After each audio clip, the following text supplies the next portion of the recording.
and with some reason.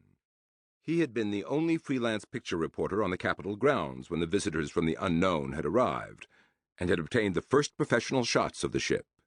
He had witnessed at close hand every event of the next mad few days. He had thereafter photographed many times the 8-foot robot, the ship, and the beautiful slain ambassador, Klaatu, and his imposing tomb out in the center of the tidal basin. And such was the continuing news value of the event to the billions of persons throughout habitable space, he was there now once more to get still other shots, and, if possible, a new angle. This time he was after a picture which showed Gnut as weird and menacing. The shots he had taken the day before had not given quite the effect he wanted, and he hoped to get it today. But the light was not yet right, and he had to wait for the afternoon to wane a little. The last of the crowd admitted in the present group hurried in, exclaiming at the great pure green curves of the mysterious time-space traveler. Then, completely forgetting the ship, at sight of the awesome figure and great head of the giant Gnut. Hinged robots of crude man-like appearance were familiar enough, but never had earthling eyes lain on one like this, for Gnut had almost exactly the shape of a man, a giant, but a man, with greenish metal for man's covering flesh, and greenish metal for man's bulging muscles. Except for a loincloth, he was nude. He stood like the powerful god of the machine of some undreamt-of scientific civilization, on his face a look of sullen, brooding thought. Those who looked at him did not make jests or idle remarks, and those nearest him usually did not speak at all. His strange, internally illuminated red eyes were so set that every observer felt they were fixed on himself alone, and he engendered a feeling that he might at any moment step forward in anger and perform unimaginable deeds. A slight rustling sound came from speakers hidden in the ceiling above, and at once the noises of the crowd lessened. The recorded lecture was about to be given. Cliff sighed. He knew the thing by heart, had even been present when the recording was made, and met the speaker, a young chap named Stillwell. "Ladies and gentlemen," began a clear and well-modulated voice, but Cliff was no longer attending. The shadows in the hollows of Gnut's face and figure were deeper.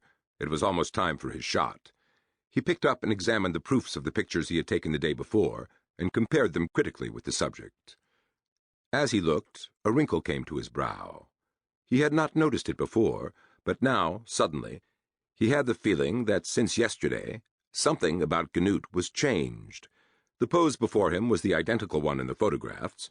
Every detail on comparison seemed the same, but nevertheless the feeling persisted.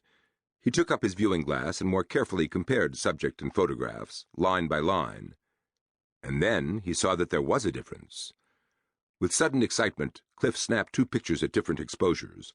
He knew he should wait a little and take others, but he was so sure he had stumbled on an important mystery that he had to get going, and, quickly folding his accessory equipment, he descended the ladder and made his way out.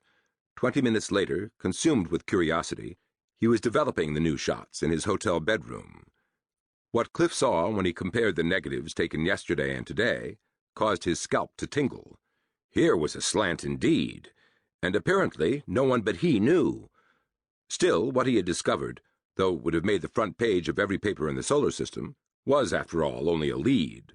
The story, what really had happened, he knew no better than anyone else. It must be his job to find out. And that meant he would have to secrete himself in the building and stay there all night. That very night, there was still time for him to get back before closing. He would take a small, very fast infrared camera that could see in the dark, and he would get the real picture and the story. He snatched up the little camera, grabbed an air cab, and hurried back to the museum. The place was filled with another section of the ever-present queue, and the lecture was just ending. He thanked heaven that his arrangement with the museum permitted him to go in and out at will. He had already decided what to do. First, he made his way to the floating guard and asked a single question, and anticipation broadened on his face as he heard the expected answer.